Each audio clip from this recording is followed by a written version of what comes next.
코로나19의 긴 터널, 그 끝이 보이지 않습니다. 신규 확진자는 어제보다 2,000명 넘게 늘어 7,000명 넘게 나왔고 위독한 환자도 800명이 넘습니다. 모두 역대 최다입니다. 지금 수준의 방역을 유지하면 내년에는 2만 명이 넘을 수 있다는 예측도 있습니다.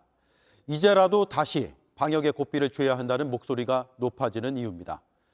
어제 저희는 재택 치료를 받다가 숨을 거둔 확진자의 소식을 전해드렸는데 그 뒤에 뉴스룸에 또 다른 제보가 들어왔습니다.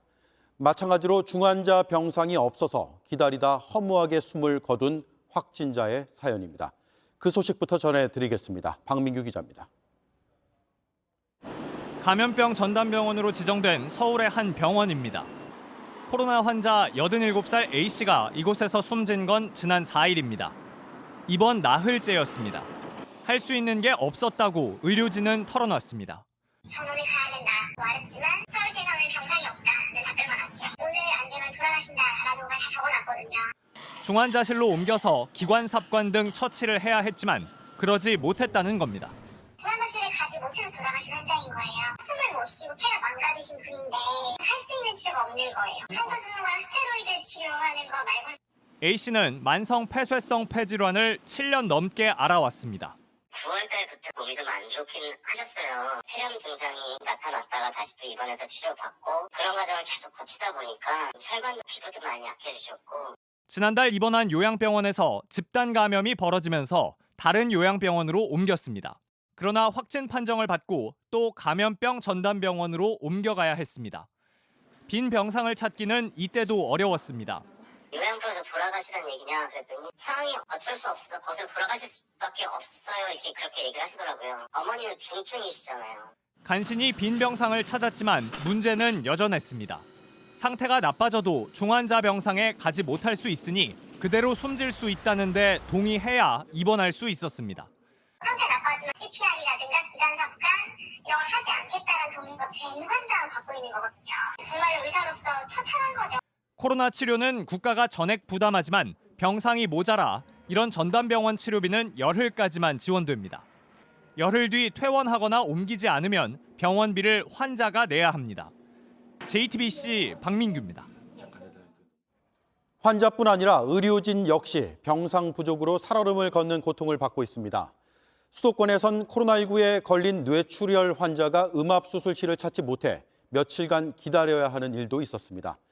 병상 배정을 담당했던 한 의료진은 병상이 나기를 기도하는 것 외에 할 수 있는 게 없었습니다. 임소라 기자입니다. 지난달부터 수도권에서는 코로나 환자 병상이 크게 모자랐습니다. 수도권에서 병상 배정을 맡았던 한 관계자는 가장 안타까웠던 순간을 이렇게 기억했습니다. 어떤 분은 뇌출혈이 있어서 당장 이제 수술을 받아야 되는데 그 음압 수술실이 몇 개가 없고 심지어 뇌출혈 환자를 수술을 해줄 수 있는 병원도 한두 개 정도밖에 없었던 거죠. 그저 기다릴 수밖에 없었다는 겁니다. 제발 의식만 괜찮다 기도하면서. 이 환자는 3, 4일쯤 뒤 겨우 수술을 받을 수 있었습니다. 코로나19 감염 후 생긴 혈전은 심장과 뇌혈관을 막기도 합니다.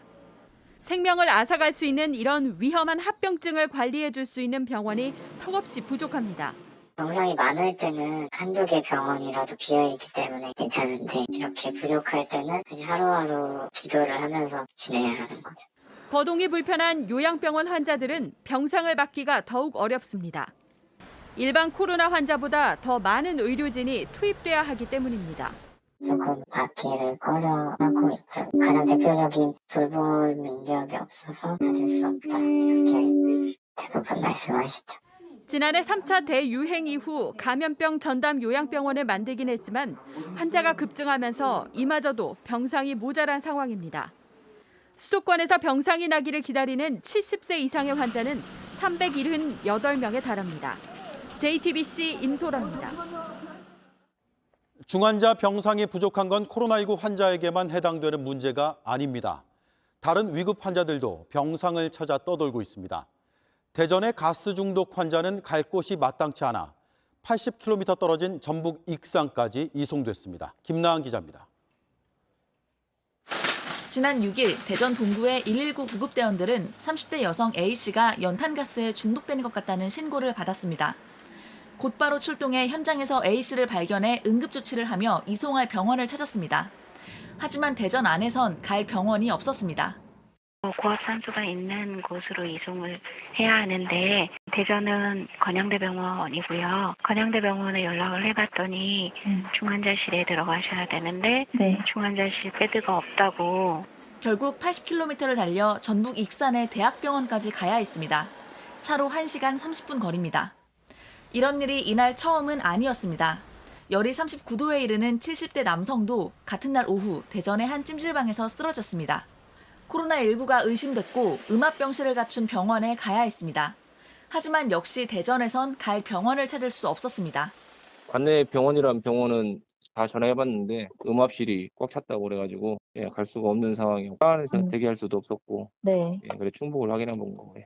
이 환자는 결국 40km 떨어진 충북 청주의 한 병원으로 실려갔습니다. 중환자실 병상대란은 수도권을 넘어서 전국으로 번지고 있습니다. 어제를 기준으로 대전과 세종, 경북엔 이미 남은 코로나19 중환자실이 없습니다. 충남북을 합쳐서는 9개, 전남에는 7개가 남은 전부입니다. 신규 확진자가 하루에도 5,000명 안팎으로 연이어 쏟아지면서 병상 대란이 눈앞에 현실이 되고 있습니다. JTBC 김나은입니다. 네, 병상 부족 문제를 집중 취재하고 있는 박민규 기자가 나와 있습니다. 박 기자, 병상 부족에 대해서 정부가 오늘 설명을 내놨죠? 예, 예측 잘못했다 인정했습니다. 코로나에 걸려서 중환자 되는 비율, 그러니까 중증화율을 당초에 1.6%로 가정을 했다는 겁니다. 여기에 맞춰서 병상도 준비를 해놨는데 이 숫자가 지금 2에서 2.5% 나오고 있습니다. 차이가 많이 나네요. 예, 특히 중환자는 고령층이 많은데요. 이렇게 고령층의 면역력이 빨리 떨어질지도 정부는 예측을 못했습니다. 저희가 어제 오늘 계속 병상 부족으로 제대로 치료 못 받고 숨지는 분들 소식 전해드렸는데요. 재택 치료받던 60대 그리고 전담병원에 입원 중이던 80대 모두 고령층의 기저질환 갖고 있던 환자들입니다.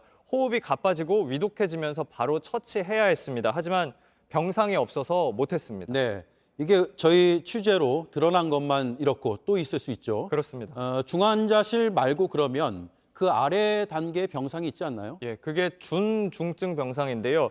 중환자 병상을 확보하는데 한계가 있으니까 정부가 늘리자고 한 겁니다. 그런데 여기 환자들 상태도 나빠지고 있습니다. 이미 늘린 병상 다 찼고 특히 중증도가 심해서 병동이 마비 수준이다. 여름과는 수준이 다른 초중증 환자들이 오고 있다. 의료진은 이렇게 얘기하고 있습니다. 정부의 설명을 보면 지금 상태로도 10,000명 정도의 확진자는 감당할 수 있다라는 건데 이거 신뢰할 수 있는 내용입니까? 감당할 수 있다, 병상 계속 늘리겠다. 이게 정부가 이번에 한 얘기가 아니라 지난 겨울부터 계속 해온 얘기입니다. 그런데 상황은 계속 아시다시피 어렵습니다. 그래서 일부 전문가들은 아예 이 공터 같은 곳에 컨테이너 박스 병상이라도 많이 만들어서 운영을 좀 해보자 이런 제안도 하는데요. 문제는 역시 사람입니다. 지금 문자 메시지 하나 보시는데요. 최근에 의사들이 받는 겁니다. 코로나 환자 돌볼, 자원봉사할 의사 찾는다는 거죠. 의사 필요한 병원 명단도 같이 있는데요. 보면 수도권뿐 아니라 충청, 강원, 전국에 걸쳐 있습니다. 지금 정부가 공중보건의회 군의관까지 일선 병원에 파견 보내고 있지만 아직도 모자란 겁니다. 네, 결국 정부의 예측이 잘못된 탓에 연쇄적으로 의료 체계가 무너지고 있다. 이렇게 봐도 되는 거네요. 예, 그렇게 볼 수 있습니다. 앞서 전해드린 이 80대 사망자의 가족분이 저희한테 이런 말을 했습니다. 코로나 초기라면 이런 상황 어쩌면 이해를 하겠는데 벌써 2년 지나지 않았느냐. 일상 회복 뒤에 발생할 문제점 미리 예측하고 대비했어야 하지 않느냐는 겁니다. 물론 일부 병원들이 자진해서 병상도 내놓고 의료진 계속 헌신하고 있습니다. 하지만 이런 선의에만 언제까지 기댈 수는 없습니다. 네, 그리고 조금 전에 정부가 대책을 내놨는데 어떤 내용이죠? 예, 김부겸 총리가 장관들에게 내일까지 현장 점검을 지시했습니다. 방역 조치를 강화했으니까 이게 제대로 되고 있는지 점검해보라는 거고요. 장관들이 모여서 내일 추가 조치도 의논을 하기로 했습니다. 정부도 고심이 깊은 모양인데 결단은 빠를수록 좋을 것 같습니다. 네, 알겠습니다. 잘 들었고요. 병상 부족 문제는 계속 취재를 해야 될 것 같습니다. 특히 대안에 초점을 맞춰서 취재해 주시기를 바랍니다. 박민규 기자였습니다.